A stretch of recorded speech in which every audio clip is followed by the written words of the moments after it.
Welcome to Crunchy Stewardship. I'm Chrissy Rombach. And I'm Katie Fiola-Jones. We're cousins on a mission to honor God by stewarding our health spiritually, mentally, and physically. From ancestral nutrition and natural remedies to biblical finance and holistic health, we are digging deep into how God intended us to live. So grab yourself a raw milk latte and join us as we unpack the ins and outs of Crunchy Stewardship. Hey, and welcome to Crunchy Stewardship. It's Katie here with my cousin Chrissy, and we are excited for this next episode today. We're actually continuing our conversation from last week, and we're going to continue talking about some of the common childhood ailments that our children tend to have and how to treat them more naturally and holistically versus just jumping to the medicine cabinet and throwing some pain meds to them to make all of their aches and pains go away. Last week, we talked about some big ones, such as fevers, mosquito bites, teething, diarrhea and constipation, diaper rash, falls and bruises, with a little bit of extra stuff sprinkled in there. So check that out if you haven't listened to it already. Today, we are going to continue the conversation because we had a handful of extra ailments written down that we just didn't get to because Chrissy and I just chat a lot.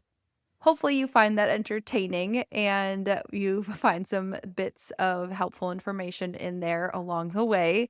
Today we'll pick up the conversation and continue talking about coughs and colds, earaches, allergies, sleep struggles, and even dealing with splinters, which is something that I'm like, right now, again, summer, our kiddos tend to struggle with splinters all the time. And my girlfriend and I were just talking about splinters because both of our kids had splinters at the same time. And we both had some fun, kind of holistic ways to deal with it. So we'll share some of those tips with you guys today.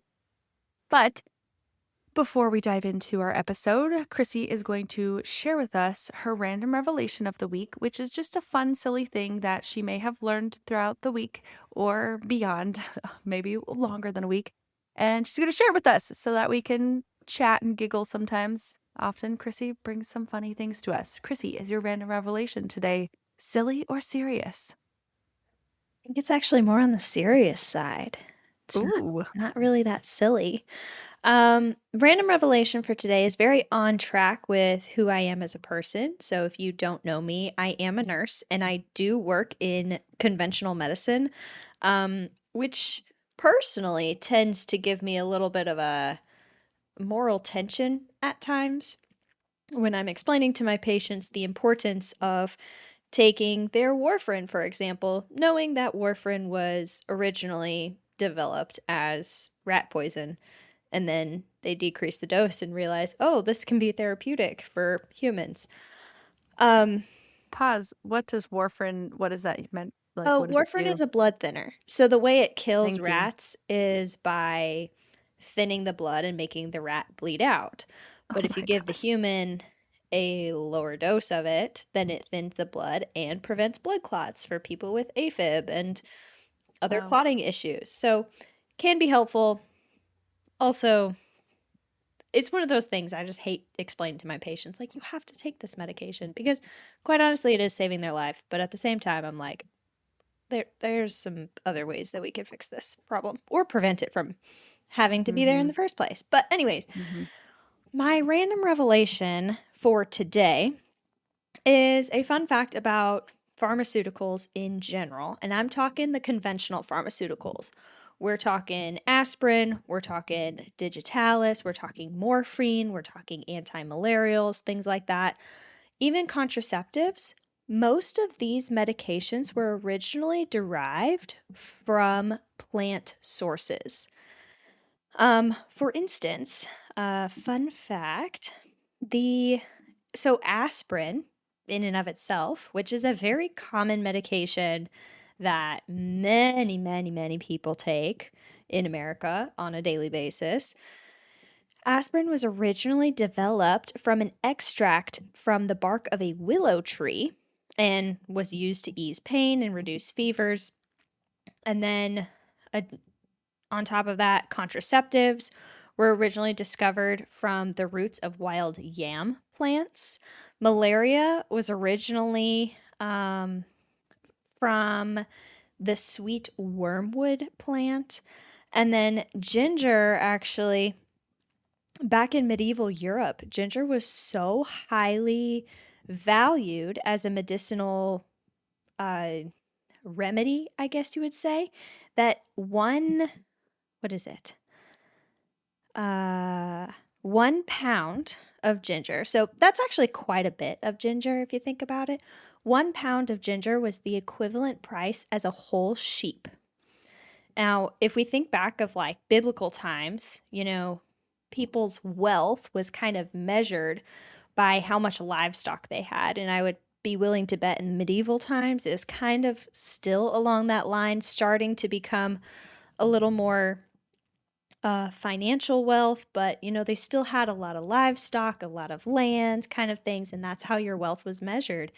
And sheep are not cheap. Even nowadays, if you try to buy a sheep, like it's a pretty penny. And so to think that a pound of ginger costs the same amount of as a sheep is quite impressive. So unfortunately, most of these medications are no longer still made from the original plant sources because we have discovered ways to create a synthetic version of that, which is significantly cheaper, can be created on a larger scale.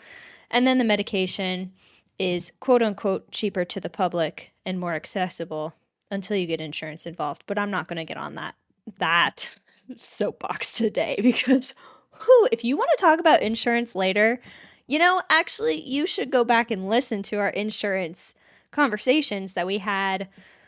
What time? Maybe like October last year or something like that. I want to say it was like episode 10. Yeah, good question. I don't remember the exact time, but it was. I'll add a link to it in the Yes. description so people can jump back to that. We will do that. We had 2 episodes talking about insurance. Maybe we'll talk about it again as our insurance October comes up again and we have to make that decision again on what kind of insurance we want. But anyways, creating the synthetic versions theoretically made the medications cheaper and more accessible to the public. And so that's what they do now, unfortunately. But it all began with the plants because plants are powerful and God created them that way. And they can still be used medicinally powerfully if they are used properly. And that's the end of my random revelation for today. I love that. Random question based on that. Are you guys considering switching your health insurance? I know that you were thinking about doing that and possibly switching to CrowdHealth. We were thinking of switching to CrowdHealth. So for those who don't know, CrowdHealth is technically not insurance. It is a health sharing supporting sort of organization where you're charged a monthly fee and then you have the option to support other people who are going through medical crisis each month, and you're only asked to support them a maximum of maybe like $140 a person, so to say. Maybe it's $120 actually on top of the monthly fee. So all in all, in general, it can be cheaper than on a monthly basis than a traditional health insurance. The only thing is, like car insurance or fire insurance or flood insurance, all of the prevention measures that you would have to do, like the maintenance, so to say, is all out of your own pocket. So paying for labs, paying for annual visits, paying for physicals, paying for the cough, the cold, those things would be out of pocket, but the big emergencies would be covered by the crowd. And the nice thing is every month you get the option to help somebody else who's going through a medical crisis, and you get to see the stories of the people that you're helping. For instance, I think Alex Clark on Culture Apothecary actually interviewed the man who founded CrowdHealth, and he said that there was a guy who accidentally shot himself in the leg while he was hunting or something like that. and went to a small county hospital, I want to say in like Montana. And then it got infected. And then he got discharged on antibiotics. And then it got infected again. And, anyways, all in all, he had like a multi-million-dollar medical bill. And they got it covered completely. And he didn't have to pay anything out of pocket for it. So it's a beautiful thing. I think it's a beautiful image of the Bible in and of itself, of like the church coming together to care for one another. The biggest reason that we are thinking of switching is because health insurance, first off, I think is limiting. Second off, for me to pay for my own health insurance through my employer is $37 a month. To add Max, my husband, to that health insurance plan increases it to $370 a month. To add a child then to that health insurance plan, I think increases it more than $600 a month, which in my mind is astronomical.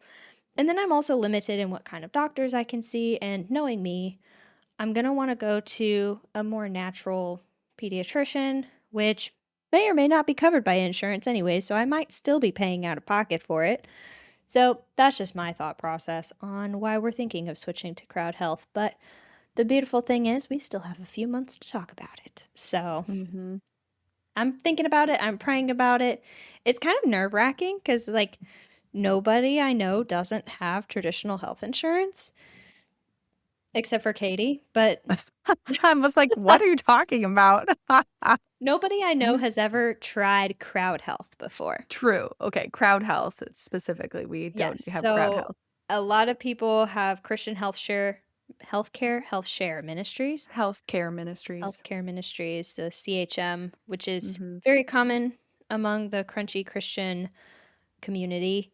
But I think CrowdHealth, because it's newer, just hasn't quite gotten its name out there yet.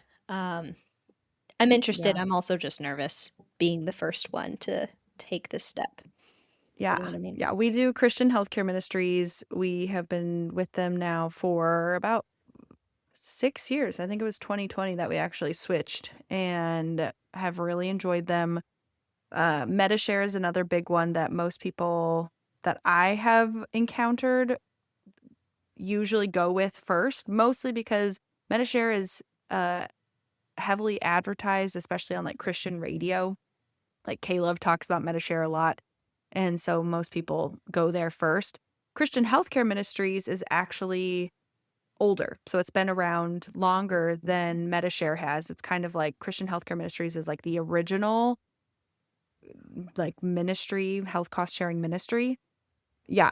CrowdHealth to me does sound so intriguing. It scares me just a little bit that it's like under 10 years old. It's like 5 maybe. It's still have really the longevity. New. Yeah. And like there's some things about it. I don't trust them yet. Yeah. Another longevity. It's kind of like there's some aspects to it that almost sound like a little too good to be true. Not that it sounds like a bad model, but it's just I'm skeptical because I have joined things before that I thought sounded really cool, that were brand new, and that fizzled out. One of them being Forward Health, which does not exist anymore. It was kind of like you could join Forward Health. It was not health insurance, but it was focused on like preventative care, but also could be like your primary care doctor. And so you could go to them for all of your PCP needs, but then you would also get things like a skin cancer scan and just certain like preventative care measures that were really fascinating. They would do these body scans for different things. The doctors would help you optimize your health and all this stuff. And so I got like virtual appointments with them talking about different things like nutrition. They were still decently on the conventional medicine side versus like holistic medicine, but they were definitely trending more in the right direction, and I really liked it. Anyway, I used them for a while. They were just expensive. You have to pay like a monthly fee to be a part of it, but you do get unlimited doctor stuff with them. Um, it's kind of like a direct primary care, which I've talked about before too. I really like direct primary cares, and it's what we used for Malachi when we were in Colorado and didn't use like a traditional pediatrician for him. We did that, and I really liked it. And so it was kind of like that, but it more upscale, really fancy.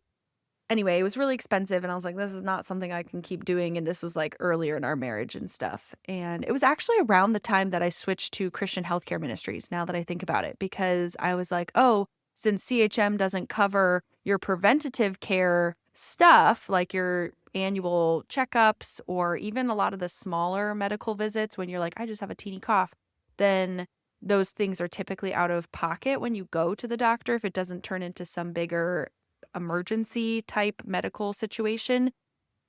And so I was like, oh, this is a really great way to still have that quote unquote covered at like an unlimited amount, but then I'm paying for this subscription. And then it ended up being just too much at that point. And then I learned like later, I actually got like an email from them saying, here are all of your medical records that we had on file. We're actually closing down, and so we're passing all these on because we can't hold them anymore, kind of a thing. And it was just like, oh, that was very short-lived, because that was only like a year or two after I had left using them.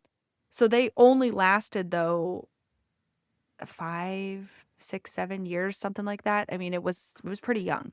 So anyway, all that to say, with CrowdHealth, I just get skeptical of that stuff and just wonder, I would like to see it a few years older and just Like continuing to 20-year-old. stay the same. Yeah, 20-year-old I don't know. CrowdHealth. I want to see. Yeah. So we'll see. There's so much about it that's really intriguing to me that I'm like, should I just do it? But I don't Yeah. know. Well, Anyway. maybe I'll be the guinea pig for you. Yeah. We'll I see. actually, sorry, you at the beginning of talking about what like a crowd-sourced medical like insurance kind of thing is for, I really liked your analogy, and I think I'm going to steal this. The idea of with house insurance or like home insurance or car insurance, you don't use your insurance to pay for all of the just Oh. preventative measures, like Oil even just changes getting are your, out of pocket, brake yeah, changes are out of pocket, engine repairs are out of pocket. All that stuff is out of pocket. all The your only home time stuff is insurance basically out of kicks pocket. in is when you crash, and only if the Exactly. crash damage is high enough of a cost for them to cover it, you know? Yes.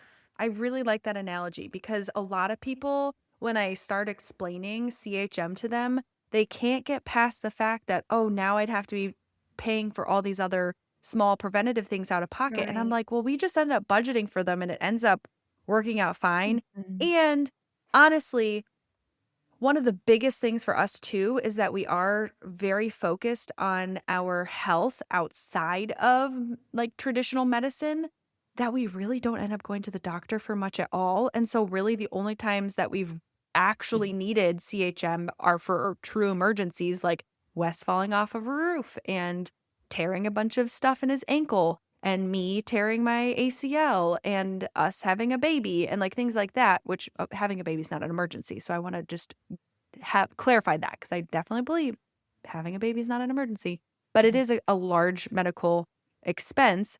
And so those are the situations that these providers or these kind of crowd sharing things help with.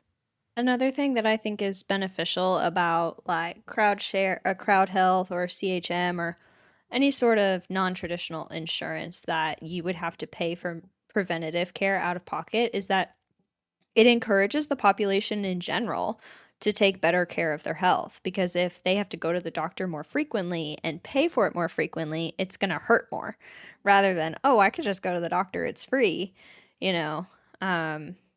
It just has it like with my car, I'm not going to go running into walls, you know, and get scraped up because I got to pay for those scrapes, you know. Whereas with my body, if or for a lot of people with their bodies, they're like, "Oh, I can eat this chocolate cake. I can eat this candy consistently and it won't be an issue because I don't have to pay for that, you know. It's not a financial burden." Um and a lot of people are very motivated financially, more so than health wise, because health wise takes a lot more discipline than financial motivation, I think sometimes. It depends. Probably depends on the person and how Yeah. they're motivated. Because I know some people who are very much not motivated financially at all. But Yeah. I am. I love saving money. And me especially when it too. comes to like health and doing all these things, I'm like, if there's a way that I could do this that's going to save me money and is better for my body, then I would definitely do that. We really also like you mentioned just the freedom to choose your own providers without having to stay in network. And that's one of the big differences between Medishare and Christian Healthcare Ministries and CrowdHealth is that Medishare does still have like a preferred provider network. You technically can go outside of that network but they only cover so much, like a certain percentage or something like that of that provider. However, with CHM and CrowdHealth, you can go to your preferred provider within reason. CHM actually does not cover things like chiropractic or acupuncture, a lot of those like Eastern alternative medicines, which is kind of a bummer because I'm like, that's where we tend to go ourselves anyway. So if I could find something that like does like help, I don't know. I mean, even in my mind, I'm like, I don't even think that I would want them to cover it because again, like I want to have the freedom to choose where I go because I mean, when Wes fell off a roof, I got to pick the provider that I wanted to operate on his ankle, and then he got to pick the physical therapist that worked best with his schedule and was at a place and a location that worked well for him getting to every day when he was needing it. And so anyway, yeah, this is a topic that I am also very passionate about.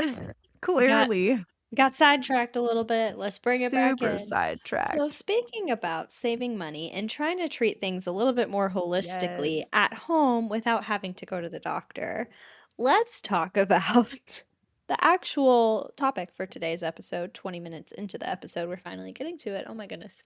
Yay. Childhood ailments and things that we can do at home that are very cost effective that can help with common childhood ailments.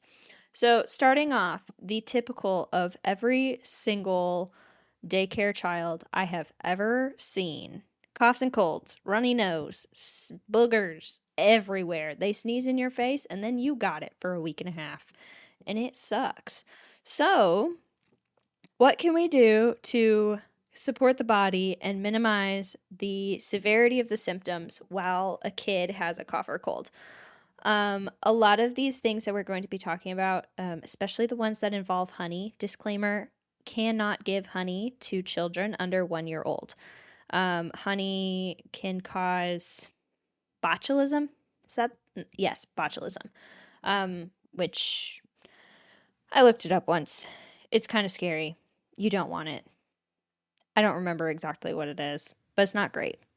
So It's like a foodborne illness. It's also common, quote unquote common. I'm not saying that this is like don't be afraid of this, but it's quote unquote common in home canned foods. And it's like it's one of the foodborne illnesses that can happen. And which is why this is my like foster mom brain coming out because we're getting ready to get relicensed here. I know that in the state of Colorado specifically, one of the things that you cannot do as a foster parent is feed your foster children home canned foods because of the risk of botulism, which, so even when it comes to honey, I've heard people on both ends of the spectrum. I would say most people lean towards just wait till they're at least 1 year old. Honestly haven't even heard people in the crunchy world talking about giving honey to a infant. Like they usually I've heard still of a say, few people,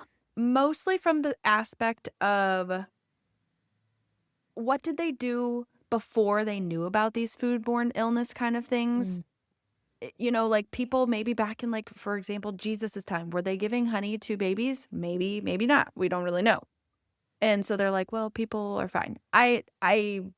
The other reason I would actually trend towards just saying like, wait till they're 1 anyway, like it's not going to harm them either way, is the fact that introducing sweeter things to them later in their life is better for their palate and learning to like things that aren't sweet, because it's super easy to start liking sweet foods such as fruits and honeys, and even milk obviously is like a sweeter tasting thing, which babies do eat from birth.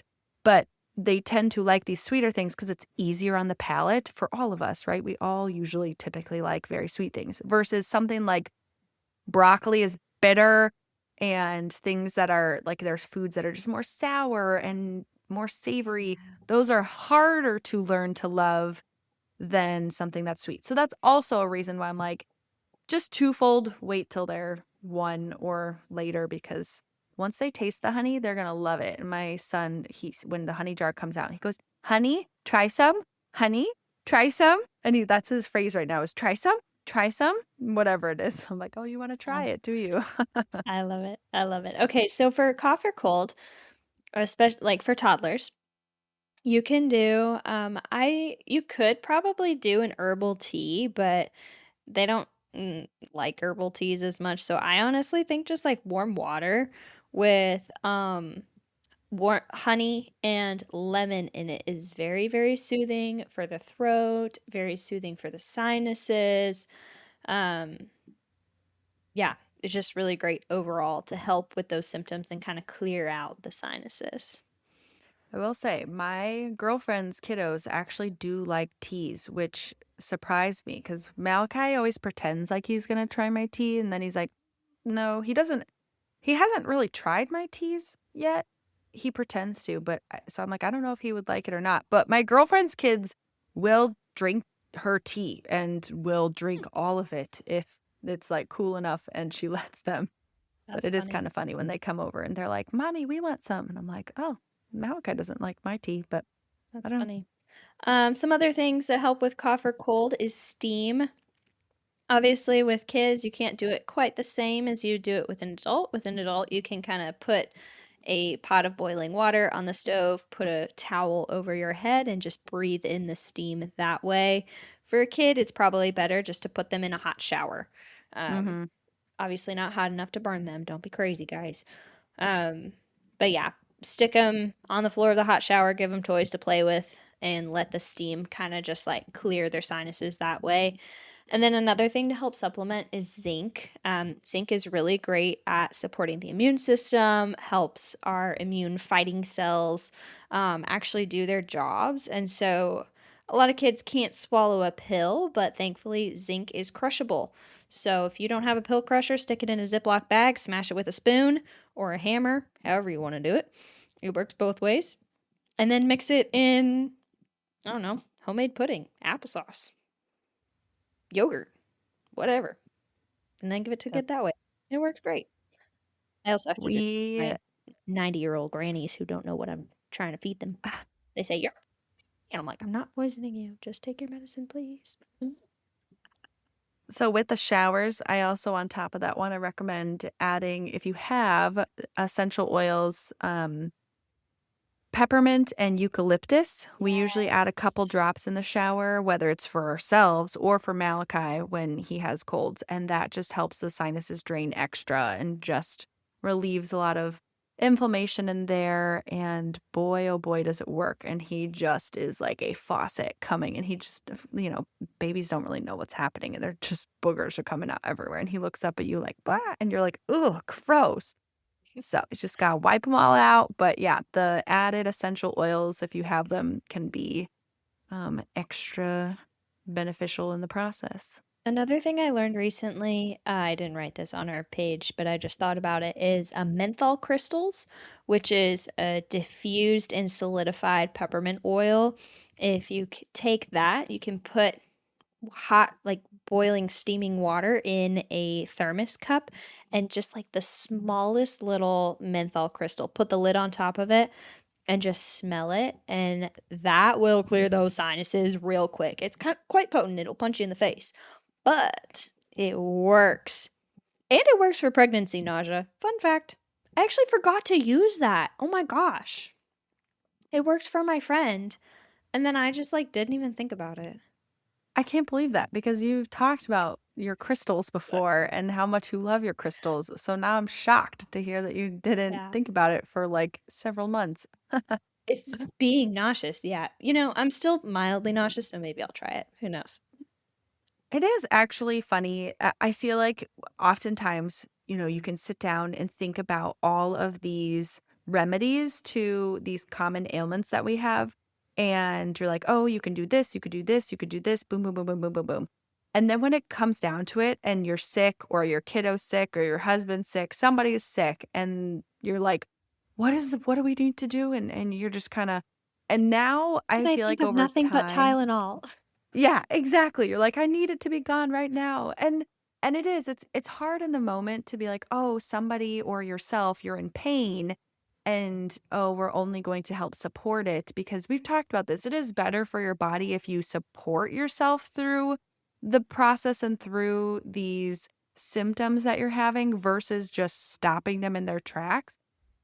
But it is just that like mindset flip that you have to get used to instead of just jumping straight to the drug that's going to make it all go away instantly. I have learned like over time, it has started to stick in my mind. And so when people ask, I don't have to like reference something in order to tell them what can help. But I have actually been putting together a whole natural health and wellness guide for like all the common ailments plus extra that are maybe not as common, just so that way if you are dealing with things like that, it's like, oh, here's like a guide that you can go to and has like, the outline so you can see like which kind of things that you have. And so I've been like making it right now for my friends who have been like adding stuff to it and stuff too. And I plan to hopefully have it as like an actual resource. And then maybe we'll share it on our website if there's interest in it. So if you have interest in it, let us know. And right now, I think it's like several pages long. It's 9 pages long, and growing. That's And your natural research tendency coming through. yes. Yes, I like having like especially when you like hear something and something worked for someone and you're like, "Oh, the crystals, right? Your little menthol crystals." And but if you forget to write it down, then maybe in the moment you're like, "Wait, what was that one thing that someone said one time that was helpful?" And so this then at least you could go and you could click and be like, "Okay, nausea, pregnancy nausea, like what are the things that can help with this?" And then you can reference all of it and figure out what's going to be best for your situation. Because also, like, certain things are going to work better for other people.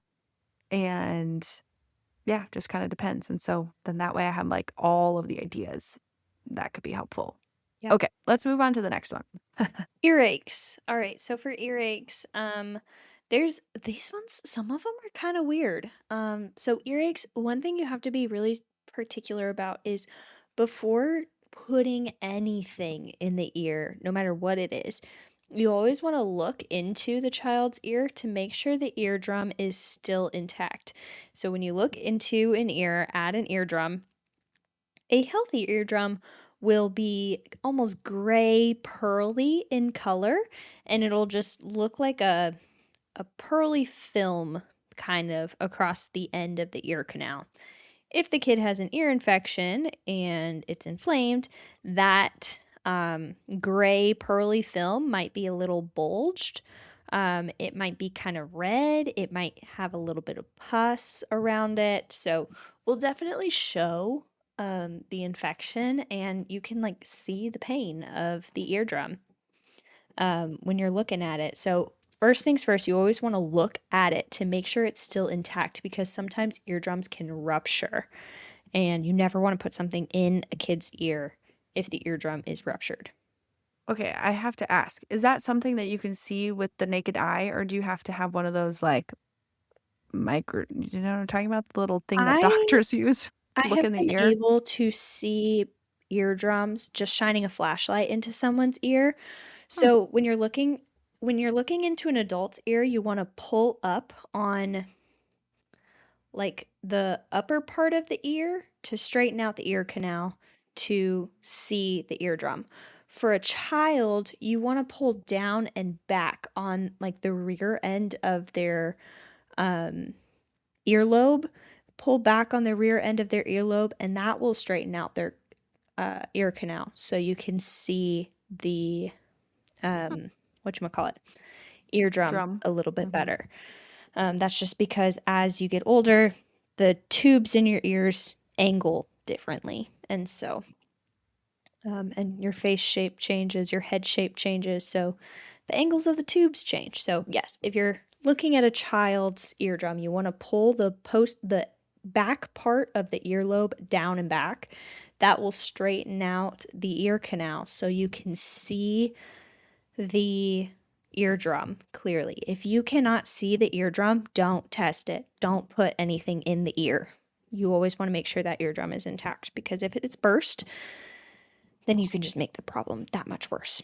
But if the eardrum is intact, using garlic mullein oil is super helpful. So garlic is a natural antimicrobial, and so will help to fight the infection that's in there, quite literally. It's got antibiotics, it's got antifungals, it's got antivirals in it. So pretty much whatever the source of the infection is, that garlic oil is going to help. Additionally, oregano oil is helpful to do the same thing. Oregano oil is also an antimicrobial. Some things that you can do if the eardrum is not intact or you're not able to see the eardrum is you can put an onion against the outside of the ear. I don't exactly know how that works. I feel like the onion kind of just like pulls stuff out of the ear. Do you know, Katie? I think you actually told me this. Isn't it bad to put like an onion like cut open in the refrigerator because it like pulls in all of the like bad stuff in the air? Was that I you that taught definitely me did that? not tell you that, but that's interesting. Gosh, I definitely thought that you were the one who said it. Anyway, Nope. Because I apparently put onions cut in the refrigerator. okay, well, so this is what I've learned is that apparently a cut onion will absorb all of the like bad stuff in the air around it. And so that's why such things as like putting onions in your socks helps to draw out all of the bad stuff when you do have colds. That's why when putting it on your ears, it's drawing stuff, it's drawing toxins out. And so hence, if you have it in your refrigerator and say you have like moldy food in your refrigerator, it's like absorbing all of that. So if you have a cut onion, you're supposed to put it in like a container. Okay, but I can't. Who puts a cut onion just by itself, not in a container in the refrigerator? Your whole fridge will smell like onion. Okay, that's true. But And I'm that's just saying, not pregnancy like, nose talking. so either way, just make sure it's in a container so you don't have smelliness and you don't have an onion that's just absorbed all of the nastiness in the air in your refrigerator. I don't put any food that's not in a container in the refrigerator unless it's like uncut vegetables. But anyways, moving on. Another thing that you can use is colloidal silver. Katie, I don't know what that one is, if you want to talk on that one. So colloidal silver is something that I have been learning a little bit more about. We do have some now in our house. So here's just what I know so far about it and some of the things that it is beneficial for. So it's actually a liquid suspension of the tiny silver particles, like inside of water. The way that they make it is actually by quote unquote brewing it, which is kind of the interesting thing because you can actually technically make it at home, because it's not necessarily an expensive product, but it's basically water with suspended silver particles in it. And so you have to have like this electric charge in the water. And yeah, they sell like these brewing kits and stuff that you can make it at your own house and stuff. But there are different like antimicrobial properties. Like there's different benefits such as antimicrobial, gosh, I cannot say that word right now. You all get my point. So it can actually be used for I mean, eye infections, ear infections. It can be put on burns. It can be used. I mean, people take it as like a preventative health thing too. So if People you are ingest trying, silver? yeah, it's very, very minute amounts. So that is one of the like reasons why like the FDA kind of has determined that it's not like safe or effective, but it's still sold. Like you can buy it on Amazon. You can go to a health food store and get it, and that's where we've gotten both of ours. Um, but yeah, it can be used for like funguses or infections. I mean, we use People, silver a lot in conventional medicine just for wound mhm, care in general. Like the amount of wounds that I see that we prescribe silver dressings for, like mhm. silver in impregnated dressings, that just helps to prevent infection or heal the infection that's in there. So that makes sense. The whole ingesting of silver, though, Yeah. I that's it kind of yeah, depends on who you talk to. There's like a Facebook group that I'm a part of that basically one of their main things that they talk about is the benefits of the colloidal silver and all the things that it can do. And here's what's really interesting, Chrissy. Josh Axe used to have like a whole big article thing dedicated to it, and somebody saved it on that Facebook group, and he eventually took it down. And it's like one of those things where it was like, why did he do that? Like he never mm, like said anything about it, but he had this whole thing about all the benefits, and I thought it was really interesting that it was from him because I was like, wait a minute, I really like him. Um, so there's a lot of different studies, small things that you can find on it. We've been, yeah, using it a lot more topically, especially to clean cuts and things like that. Um, but it has apparently it's a good thing for ear infections. It's one of those things that like every time I look up more natural remedies, that one tends to come up as a solution for a lot of different ailments. So it's kind of I one of those knows things you that it's like, will.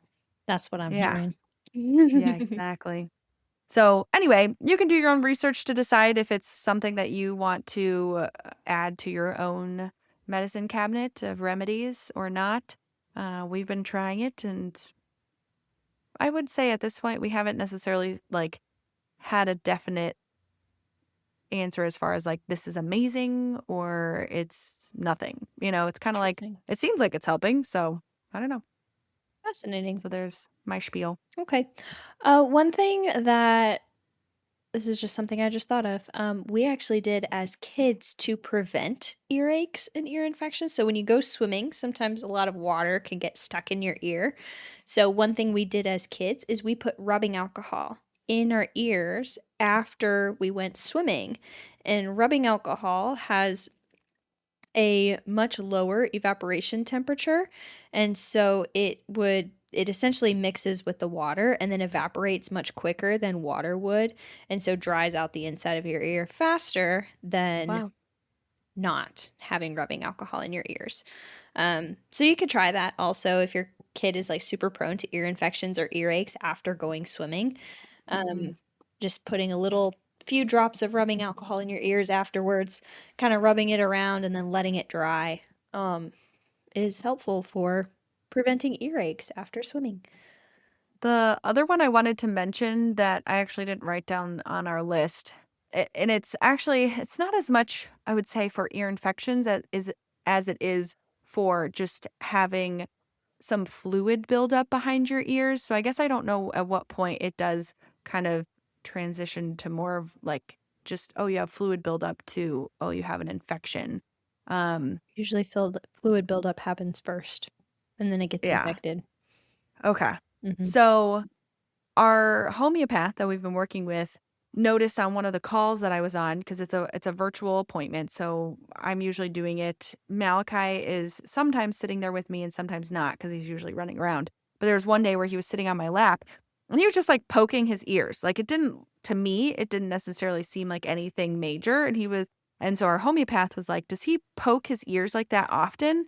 And I was like, yeah, probably. He kind of like fiddles with them and puts his fingers in there and stuff. And he's like, it is a sign for toddlers and babies that they might have some fluid buildup if it's kind of bothering them, that they're like putting their fingers in their ears. Obviously, a major sign of an infection is if they're like tugging on their ears and crying and really fussy and stuff. But Malachi was just kind of like poking his ears. And so he was like, there might be some fluid buildup. You may want to try a cell salt in order to help to alleviate any congestion from there. And so the cell salt, which is similar to like a homeopathic remedy, again, it's one of those things that I'm still kind of learning a little bit about, but similar in the sense that if you take it, there are no side effects to it. So it's like there's not really a downside to taking it. So we just decided to try it, whether or not he had the fluid buildup, because there's other things that it could be helping with. But the one that he had recommended is Cali myrrh. The myrrh part is a long word. It's like myrradicum or something like that. But it's most commonly known as Cali myrrh. So if you were to look it up on Amazon or whatever, it's Cali myrrh, Kali. And it's supposed to help with different things like congestion, mucus buildup, sinus pressure, like just inflammation symptoms in general. But if they have any kind of discharge or fluid buildup in their sinuses and things like that. So it was one of those things that we tried that and it seemed to help. He actually doesn't necessarily poke his ears as much. So I'm like, maybe there was fluid buildup and now it's all gone. So it was just like one of those things I'm like, I actually didn't really notice because he didn't seem super bothered by it, but he was poking his ears, that it's like, maybe there was some fluid buildup in there. I don't know. Because we don't necessarily go to the doctor to like get it checked out often. Yeah. I just did a quick little Google search on cell salts. It looks like there's multiple different kinds, and there's like 12 different kinds of cell salts, and each one kind of helps different parts of the body in different ways. Yeah, like on a cellular level, it like something. So yeah, it's kind of interesting.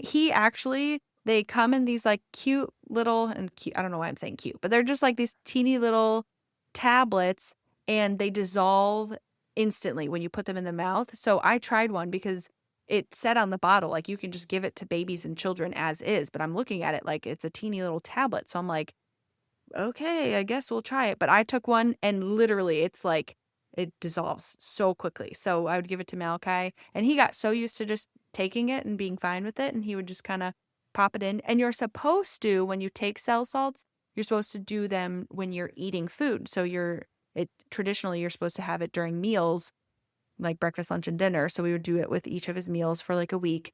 Whereas with homeopathy, traditionally with each of the remedies, you want to wait 15 minutes before and after you eat in order to take the remedy, because you don't want it to be impacted by the food remnants and stuff in your mouth and stuff. I don't know. So 15 minutes before and after, you're supposed to not eat or drink anything besides water. Interesting. So that was different. Homeopathy is so fascinating to me. It's like pharmacology, but plant version. Yeah. I love it. Super cool. I want to just retake my pharm class, but instead of pharm, homeopathy. Yes. All right. Next on the list, allergies. I only have one idea for this one, and that's honey. Yeah. Specifically local unpasteurized honey, as local and fresh as you can get it. 1 tablespoon a day keeps the doctor away is my thought on that one. But I'm wondering, for infants under 1 year old, if mom is taking a tablespoon of honey a day, does the antibodies transfer through breast milk? Yeah. Yeah, it does. So if baby has allergies, then mom, you best be eating your honey. Yep. Okay. Yeah, that's a great idea. I don't really have anything else. I mean, there's been some homeopathic remedies we've taken for both Wes and I get really itchy eyes with allergies. And so we've been doing some homeopathic remedies, especially at the end of the night after we've been outside. And it definitely helps with the itchy eyes. So definitely another win for homeopathy there. When Max and I first moved to North Carolina, I had allergies real bad out here. Just the different trees, the different air. wasn't used to it, and I started eating honey. I would put honey in my coffee every morning, and I switched to a local raw honey. And after doing that, maybe a few months later, I pretty much stopped getting allergies. I might get a sneeze here and there, especially when the trees are sneezing pollen. The wind blows and you see the huge pollen fluff just come out of the trees, or you're driving on the highway and you can just like Mhm. see the layer of pollen. On those days, I might have like one or two sneezes, which I will take that any day, over just being a snuffleupagus all day long from the pollen.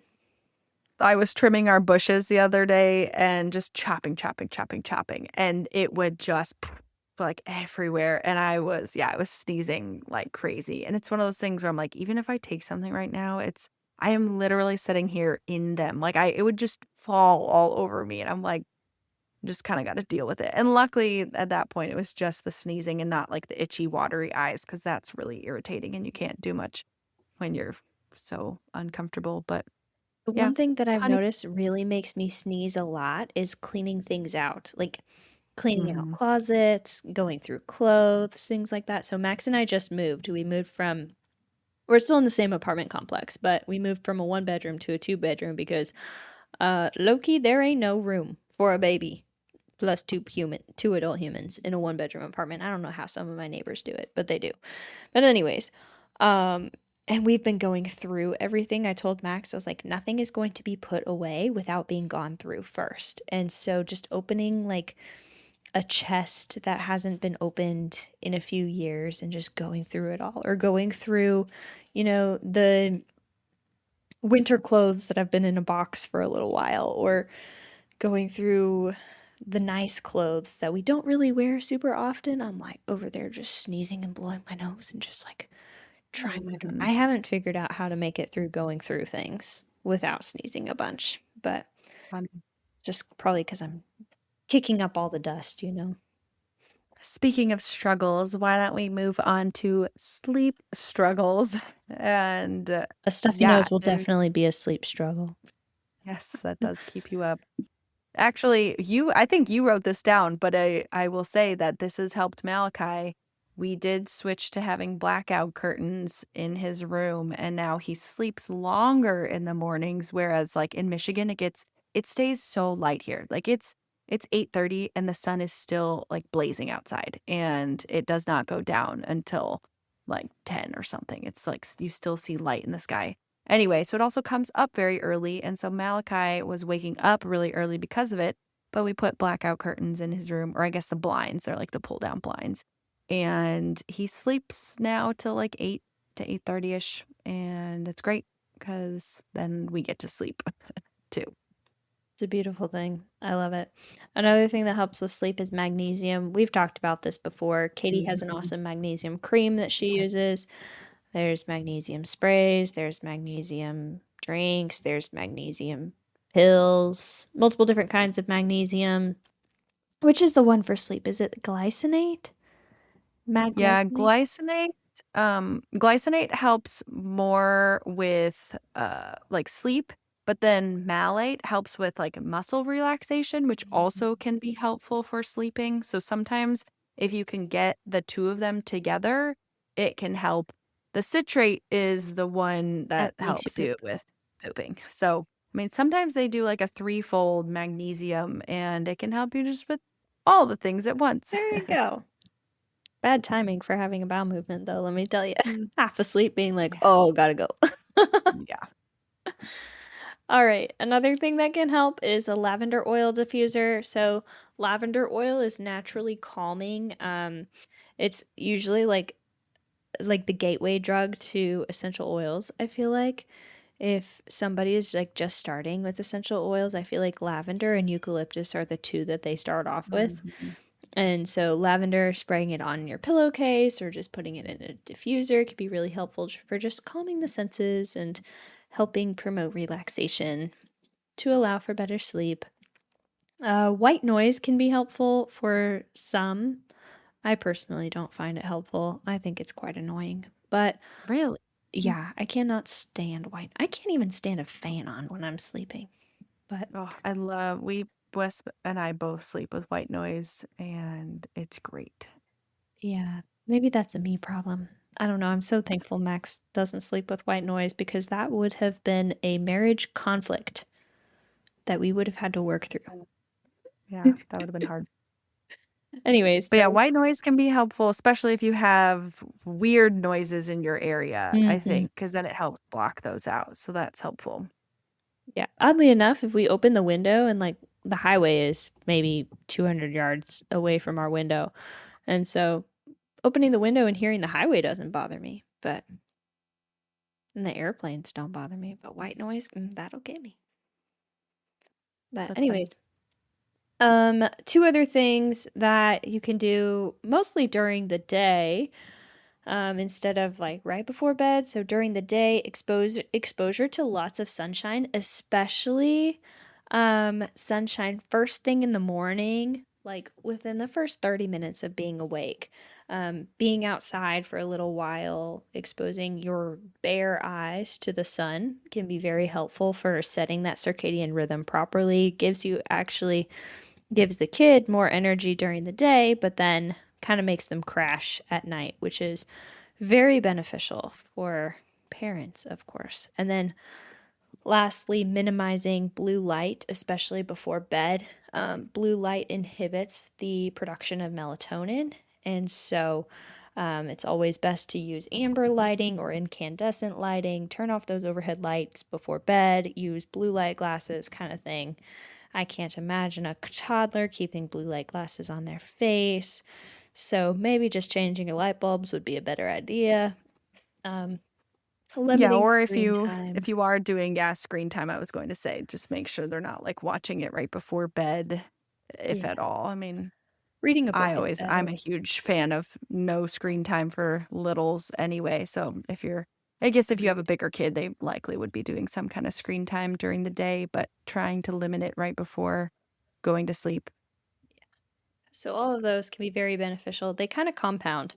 So using one can help a little, but using them all can help a lot for sleep. So um, pick and choose, or just throw the whole slew of them at the kid or yourself, honestly, for that matter, and see how it helps because it'll probably be decently beneficial.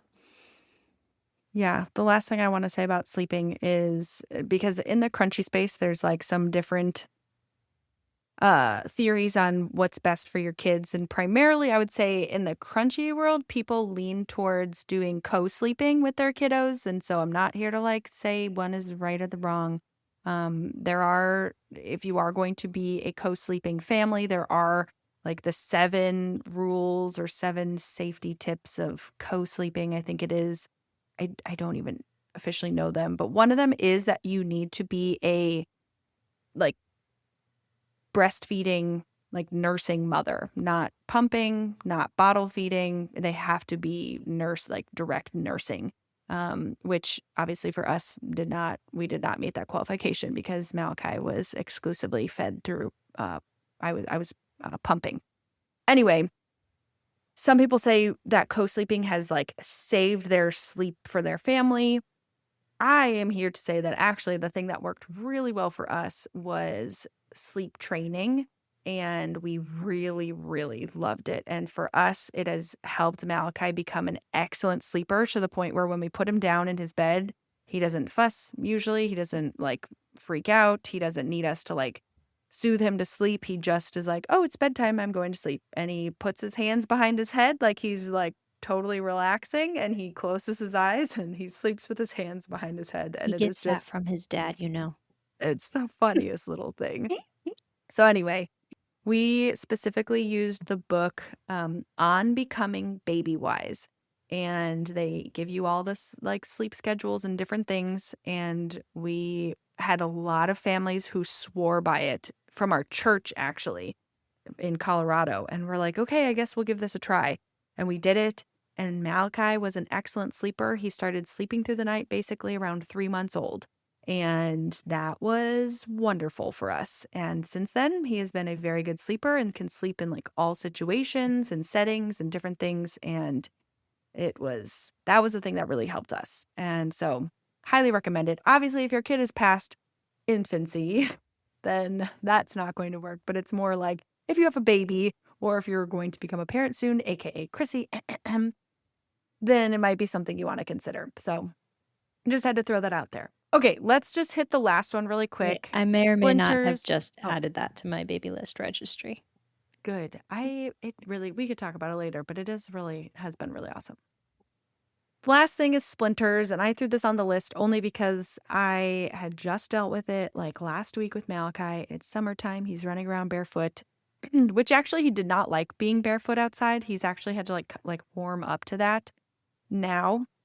And I think because he learned how to walk while it was winter, and so he was wearing shoes and socks anyways and wasn't walking outside anyways. So but walking on dirt and grass and things like that is all new sensory stuff for him.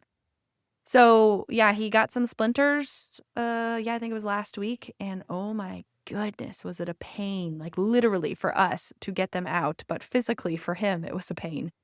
So I looked up some things. We ended up doing castor oil on his feet and then like bandaging them up. And castor oil helps to like draw things out.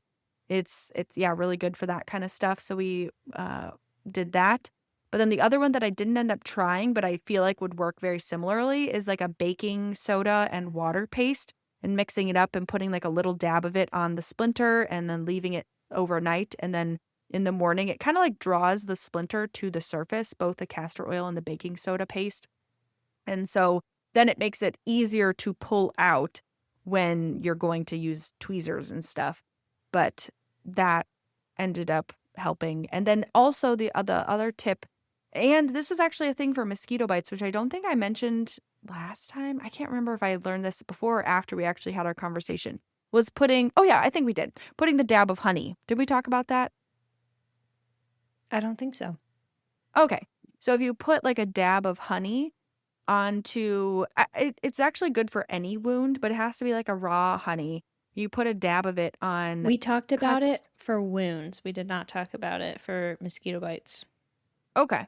So maybe, I mean, it's the same thing. Because like when Malachi cut open a bunch of his mosquito bites, one of the things that was recommended was to put a little tiny patch of honey because it also helps soothe the skin when it's like really inflamed and hot and you've been itching it a bunch. So we put that and then we put a Band-Aid on it. And same thing with the splinter. We did that and it helps to just kill any of the bacteria that's around it. It helps to seal up the wound so that it heals quicker. So those are some of the things that we did for his splinter. And I've also heard other things like ice, rubbing it with ice helps. I'm trying to think of other things. Ice would really just numb the area before you dig at it. Then that's, probably what it was.